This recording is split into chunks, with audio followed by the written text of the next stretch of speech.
新闻有提到说，你希望说人才可以回流。几十年了，我们都在这个封装测试这个组装，现在我们是想慢慢移上去价值链我们的 value chain， 那个整个过程是需要很多这个人才的。很可惜的就是我们培养出来的人才是没有在马来西亚工作，都人才外流了。对，你看来其实团结政府内部各成员党之间的关系还算稳固吗？稳固，非常稳固。我们是一个团结政府，有不同的意见，不同的立场，只要他没有触碰到那个各政党的红线外边你说红线，其实红线是什么吗？是纳吉吗？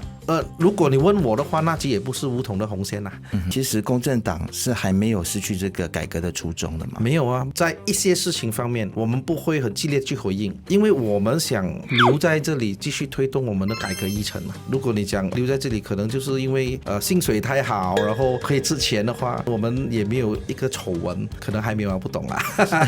我们希望没有我们希望没有。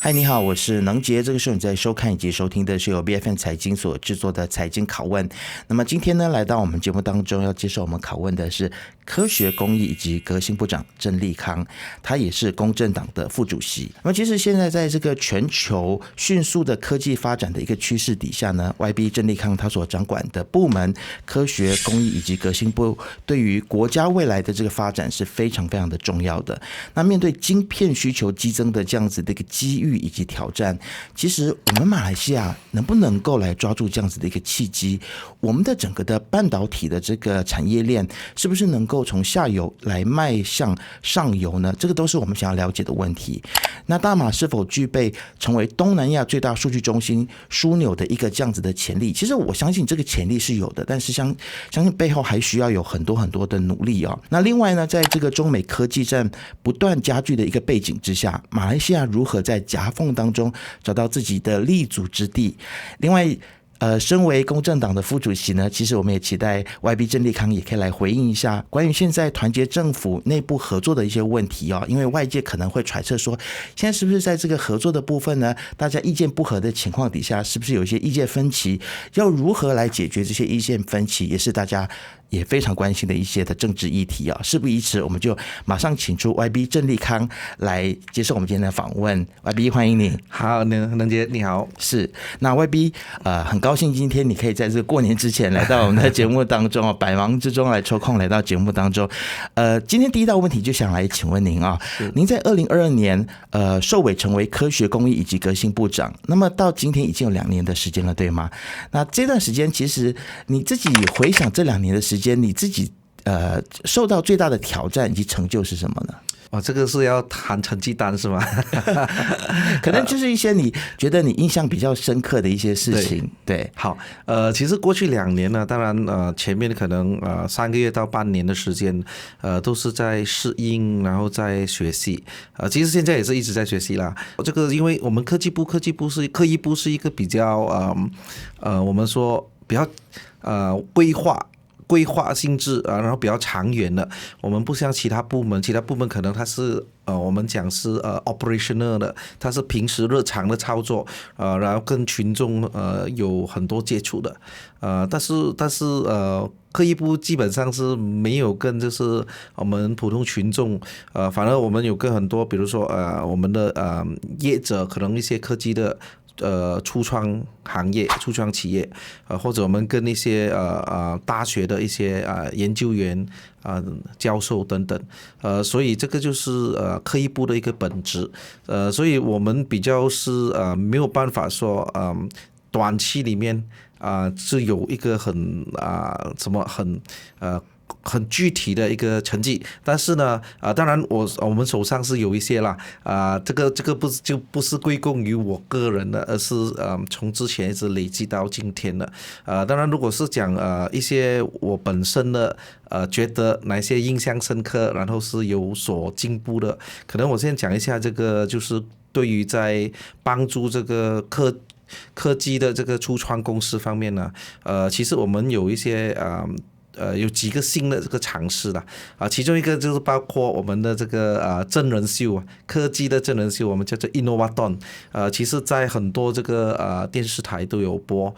今年进入第2季，我们是从2023年第1季首季，然后今年进入这个第2季，其实这个反应非常好，而且这个也不只是不纯粹是一个娱乐的节目，而是它有可以帮助我们的一些发明家。或者我们一些这个我们讲 innovator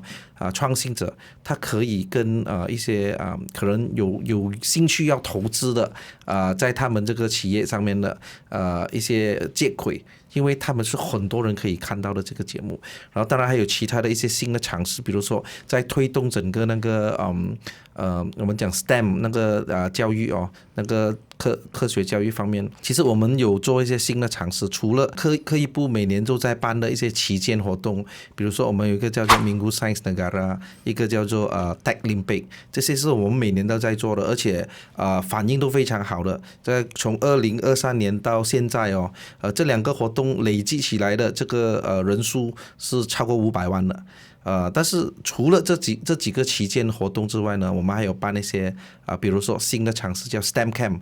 我们把科学家带进去学校，然后我们在去年我们就办了47场，然后牵涉到大概好几千这个人数8000多人，8000多位学生，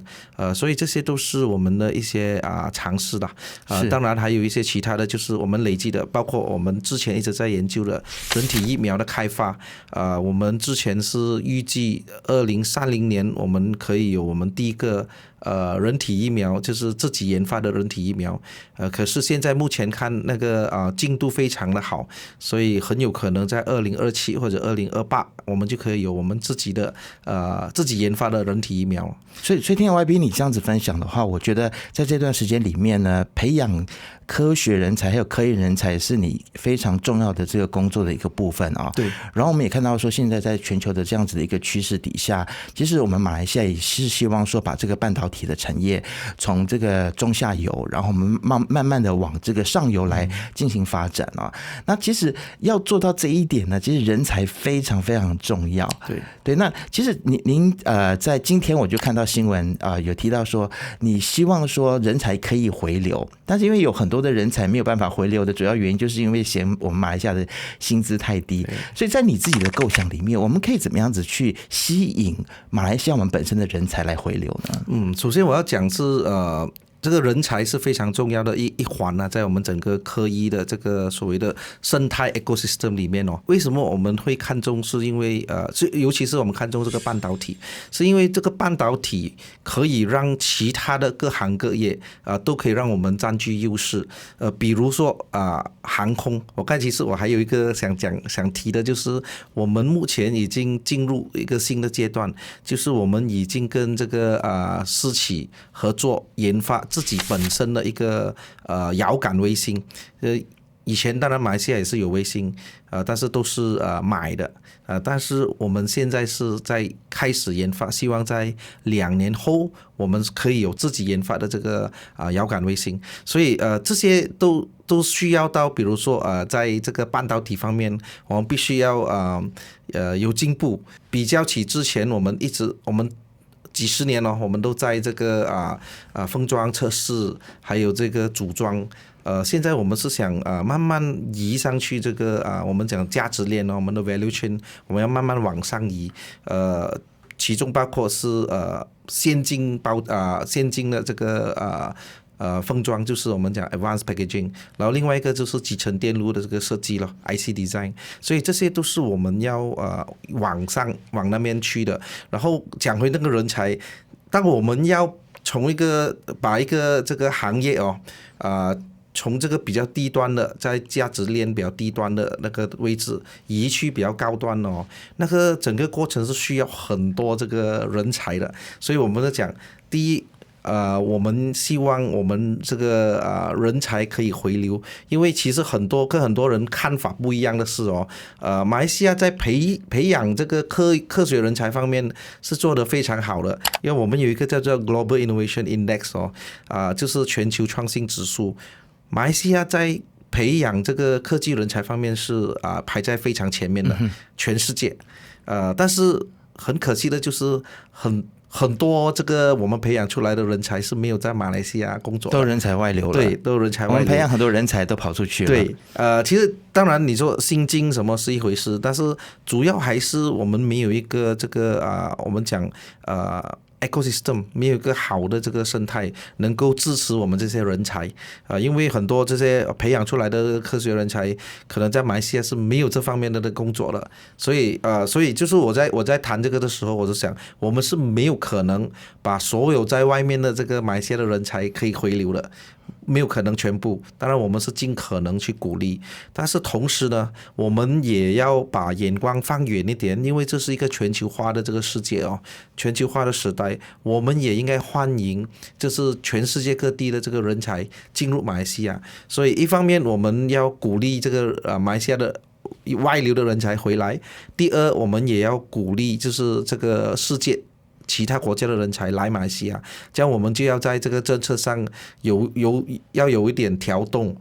政策要比较灵活一点，就让我们所谓的我们讲 cross border 是很容易的、很简单的一件事情。包括是外籍的人才如果来马来西亚的话，他的工作签证等等，对，都要让他更加的便利，能够来申请。它就是一个 package 来的，所以我们需要真的是很好的去在这两方面着手，一个就是吸引马来西亚的人才回来，另外一个只是让外国的人才进来。是，其实YB你刚才很有趣的提到了关于这个要建立一个整个的 ecosystem 整个的生态圈因为你有了这个生态圈之后，你才能够吸引这些高阶的人才进来嘛。那除了半导体业之外呢，其实我们也可以看到说这几年越来越多的科技的企业他们要进驻到马来西亚。那其实我们看到 data center 数据中心就是其中一个现在大家就是谈得非常的火热的一个话题你觉得其实在这么多的东南亚的国家当中，我们的优势其实在哪里呢？我们有希望成为这个东南亚最大的这个数据中心的枢纽吗？OK， 我们先谈数据中心，因为其实我们在这个行业进来呢，我们也是处于一个两难。因为数据中心当然它是投资大，然后短时间就可以落实，然后落地的。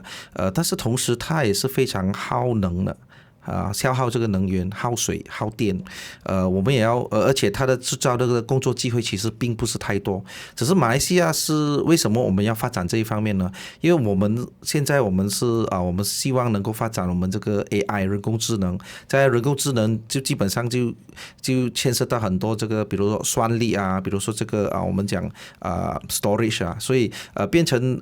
我们没有办法，我们一定要有这个 data center 数据中心，但是同时我们也必须控制这个数据中心的这个数量让这个数据中心不会变成反而是消耗我们国家能源的一部分，所以我们都在怎么说，就一直在平衡这一方面。这就是我想要问 YB 的。其实现在我们的水工跟电工的情况怎么样？目前来讲还好，但是我们相信，如果是整个那个势头是这样跑着下去的话，更多的这个数据中心进来，那可能我们就会有一些紧张了。所以我们还是要很小心在平衡这方面了。但是我们没有办法，因为我们接下来我们要就是我们要涉足的比如说人工智能比如说我们讲 quantum computing 这些都需要很大的这个算力，还有很大的 storage 的，所以我们是没有办法，我们一定要发展这一方面。当然我们优势是首先我们有这个人才的优势。好像我刚才讲，我们在这个培养科技人才方面，我们是非常做得非常出色的。另外一个是我们是在马来西亚呢，基本上我们有比较就是我们相对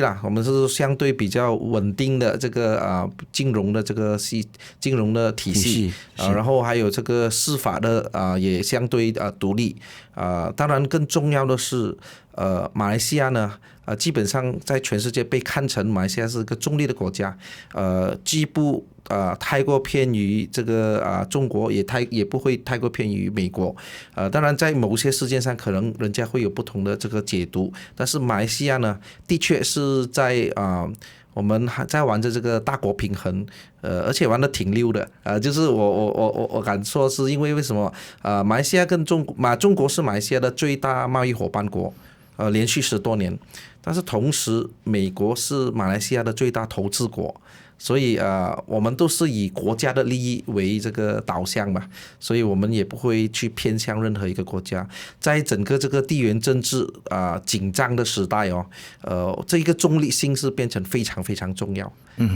对，那其实婉彬，你觉得其实现在团结政府在这个大国的这个竞争当中，我们平衡的怎么样子？我们做的还算好吗？因为前阵子其实我们听到一些批评的声浪，说我们可能比较倾向中国。那后来其实我也有看到说，团结政府的整个的论述上面也做出了一些调整啊。就像您刚才所说的，提到中国是我们最大贸易国，然后呢，美国是我们最大的这个外资的来源国。那其实我们在这两方面的平衡，你觉得我们其实做的，你如果要打一个分数的话，你觉得你会打几分？如果你问我的话，应该是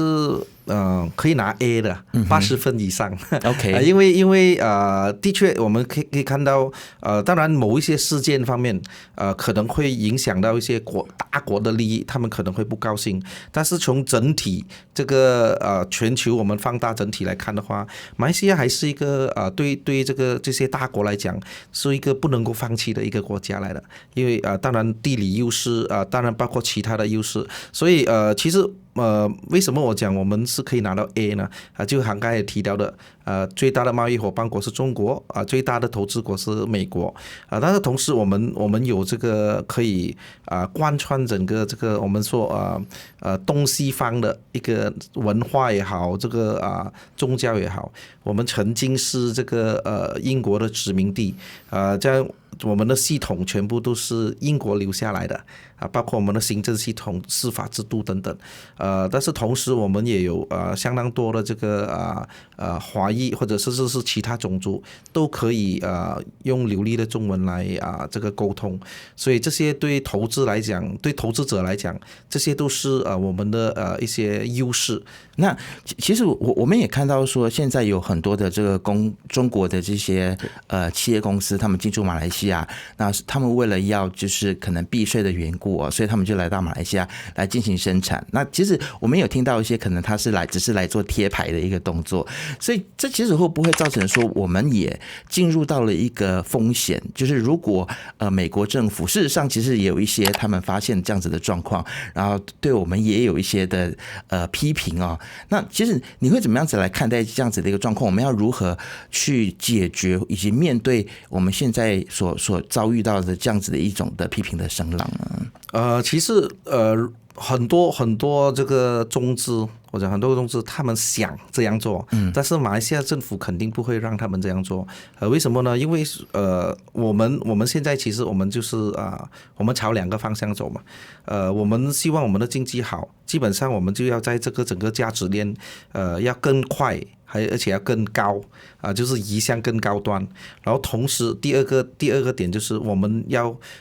干净的，就是干净清洁的这些企业或者工业，我们不要这些重度污染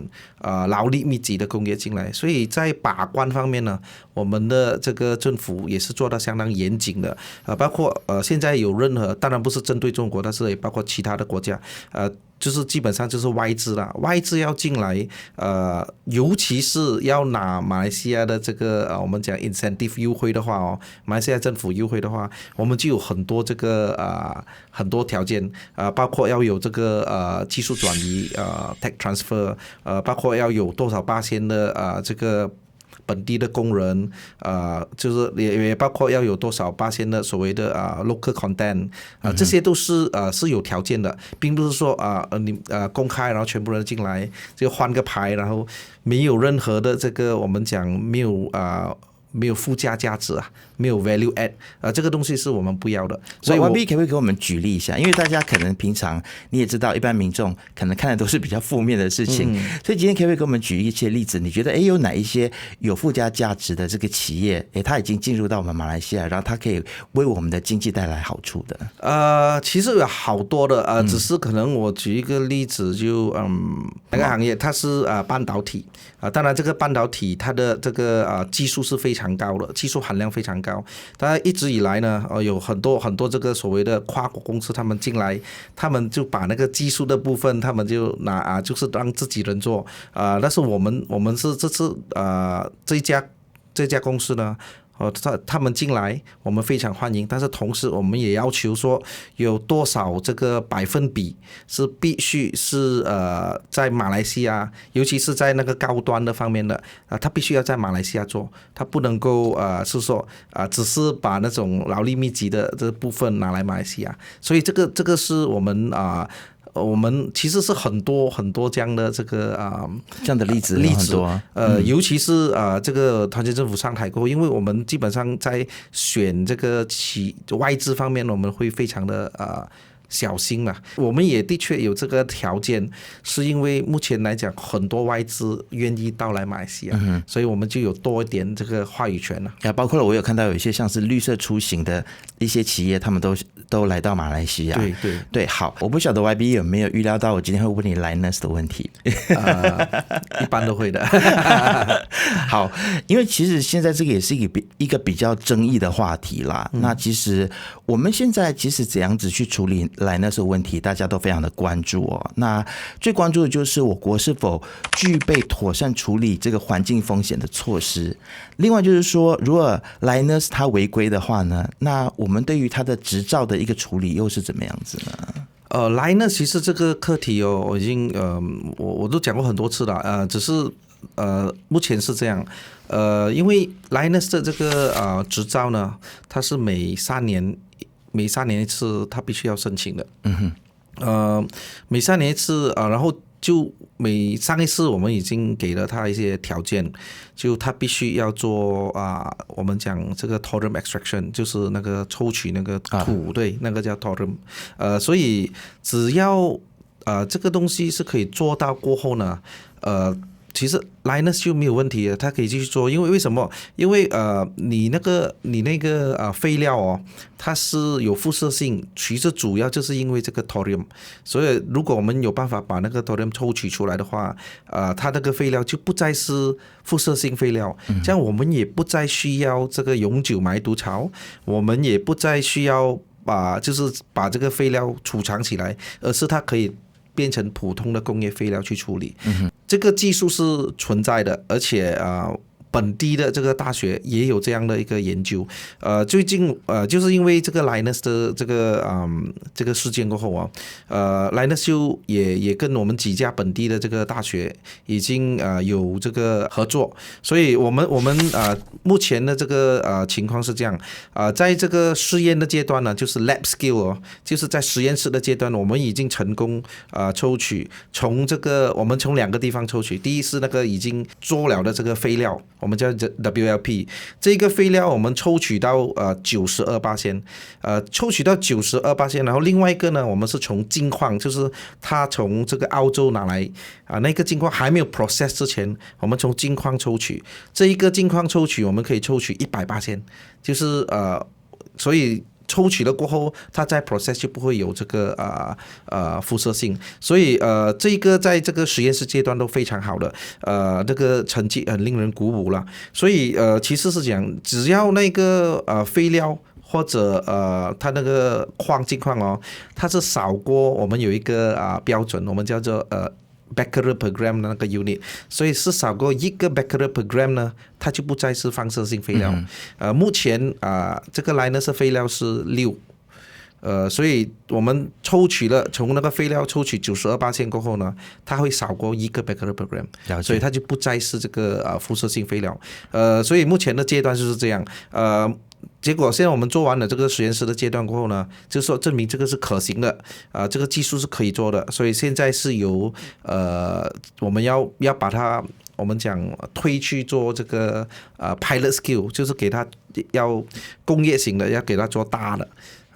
因为我相信 YB 你也了解这个 Linus 的问题，它不只是一个环境问题，不只是一个科学问题，它是一个政治问题啊。所以很多人批评说，政府在 Linus 的课题上面 U 转啦，很多人批评说政府背信忘义啦，违背了当初的竞选承诺。其实你会怎么来回应这样子的一种的说法？当然，从这个情绪上的确是这样了，就是说政府之前说要关 Linus， 但是现在没有关，但是你看从我自己个人的角度，我觉得其实我们的立场是一样，我们没有变，就是我们我们那时候反对我们要关掉这个 Lynas 的这个厂，主要是因为它产生这个辐射性废料，而且是不断累积，然后我们需要建埋毒槽，然后要不断就是它不断累积的话，我们要不断建埋毒槽，这个是我们反对的，但是现在呢，我们是因为有这样的一个技术。我们可以解决掉那个辐射性废料，然后它就是普通的一家工厂在马来西亚操作，然后它没有产生这个辐射性废料，所以我觉得从这个角度来看，我们的立场是没有变的，而且我们的立场是比之前更好的，因为之前说 OK 做一个永久埋毒槽但是满了过后呢，他要做另外一个。再满了过后，他要建另外一个，所以这个是之前的那个立场。我觉得如果我们现在允许这个整个Lynas 去做这个 thorium extraction，然后成功的话，它就是一劳永逸解决完所有的问题。而且这个 Lynas 也是要解决的，为什么？因为 Lynas 也希望，因为马来西亚有我们发现这个稀土矿。虽然它不是跟这个澳洲的矿是这个稀土矿一样的，不一样的，我们的是我们叫做 NRE non-radiative，但是它也是想分一杯羹。作为全球稀土的其中一个 player Lynas 也想在马来西亚的稀土的市场分一杯羹，所以我们给他的条件，他也是想去做好来落实的。虽然这个对他来讲就是一些很多附加的费用，不然的话他直接就把那个废料放在这个永久埋毒槽就好了嘛。现在他也要做多一层这个工序对他来讲是在这个成本上是增加的，但是没有办法，这个是我们给他的这个条件他必须要做OK， 所以您的意思就是说，简单讲，就是我们用这个科学的方式，用技术的方式去解决环境的这样子的一个问题。对。然后其实因为在发展以及这个环境的问题上面，其实我们常常还是要去取得一个平衡，是这个意思吗？团结政府可以做的基本上我们的是很多限制的，一个是这个厂不是我们批准的，而且这个厂它已经连续操作了12年，而且所以我们是在有限的这个所谓的一个界限里面去有限的这个范围里面，我们去做出我认为对国家对人民最好的一个决策了。我们现在来聊一些政治的课题，就是其实从这个刚才就很政治了。很多人会在团结政府一上台的时候呢，就在预测说团结政府能不能够做到届满甚至可能私底下跟一些 YB 或者是部长在互动的时候，大家也都在想说，到底我们能不能够做到5年满？有些人很有信心，有些人可能没有那么有信心但是现在其实大概已经是过了一半的时间了其实看到团结政府现在目前的表现，我相信不同的人都会有不同的评价。那当然现在可能会有一些人认为说团结政府之间可能会有一些摩擦或者是意见不合的地方所以照你看来，其实团结政府内部现在大家之间各成员党之间的关系还算稳固吗？稳固，非常稳固。其实就是因为我们也知道这个，因为我们看到2018年，就是2020年发生的这个事情过后，我们觉得到最后其实政权的稳定对整个国家是带来很大的这个冲击的。就是如果你政权不稳定的话，不要说政治会乱就是包括投资外资也不愿意进来，影响到我们的经济。所以呢，我们那时候几乎前面1年我们都是用在如何稳定整个政权，所以很多人讲我们不务正业啦，这个那个，但是其实稳定的政权才能够让我们安心的去发展我们要发展的东西，包括经济，所以这个是第一点。第二点呢，就是说为什么我讲现在的这个成员党之间是稳固呢？因为我们看到的 OK， 我们大家首先大家都是政治人物啦，每个人都知道大家的政治需要是什么。我们是一个团结政府，肯定是没有办法十全十美的。就我们有很多课题是不同的，这个有不同的意见、不同的立场但是最主要的是什么？我们有一些核心的东西是不能够妥协。如果是超过那个我们讲红线的话，这样我可能就有成员就是整个政府的成员党要退出等等但但是目前来讲是没有这样的一个事件，或者没有一个爆发点，是说是超过成员党的这个红线的啦目前没有，当然有很多不同意见呐，这个就是团结政府要面对，因为我们是联合政府嘛，没有可能是什么东西都如你所愿嘛，这个就是我们要面对的一个政治的一个现实。政党更重要的就是下一届大选，我们要跟谁赢面才比较高然后就是每个都要做出这样的分析啦。所以我相信每一个这个政党也不要成为那个就是说让政府在半路倒台。只要他没有触碰到那个各政党的那个红线那个底线我相信没有人愿意做这个罪人。外边你说红线，其实红线是什么呢？红线是看各自的党，他们党的自己的底线是什么吗？是哪几吗？如果你问我的话，纳吉也不是巫统的红线如果我们看到，当然在纳吉方面，巫统的立场跟我们其他党的立场是很大差别的。但是当然巫统虽然得不到他们要争取的东西，他们也没有说要退出还是就是让这个政府在半路倒台。其实 YB 从你的整个的政治生涯，还有你整个的政治养成看来，其实你自己是一个非常清新的一个改革派然后你对于改革的事情，其实你是非常重视的。但是你觉得现在其实会不会有一点点退让的太多，或者是为了妥协，为了就是让这个团结政府能够继续的运作下去，所以有的时候妥协的有点多，你自己心里会着急吗？着急肯定有，但是有些东西的确是急不来。首先当然我们现在只是过了2年，是都已经走到一半了。对，我们走到一半，但是我们所知道的，因为有一些东西是它必须要按部就班的，它没有办法一下子就可以做到的这个是一个也是一个政治现实就是我们必须去面对的。所以你问我急吗？急，但是有些东西是急不来所以我们就平常心看待咯。但是你讲我们完全没有去做这个改革嘛？其实是有的，可能就是重点就是大家的这个重点不一样。因为对于比如说城市中产阶级还是比较受高等教育的这个知识分子，对他们来讲，这个体制的改革是最重要的。比如说反贪，比如说这个司法独立等等但是对一些可能城乡就是乡区的人民来讲，可能我最重要是这个物价的问题，或者我最重要的是这个三餐温饱的问题。所以作为一个政府，可能我们也是必须要取得平衡。那如果你讲我们要不要改革呢？其实我们是非常想改革，在很多这个事情方面可能我不能够很具体的就是去提哪一个事情，但是很多事情方面我们都想改的。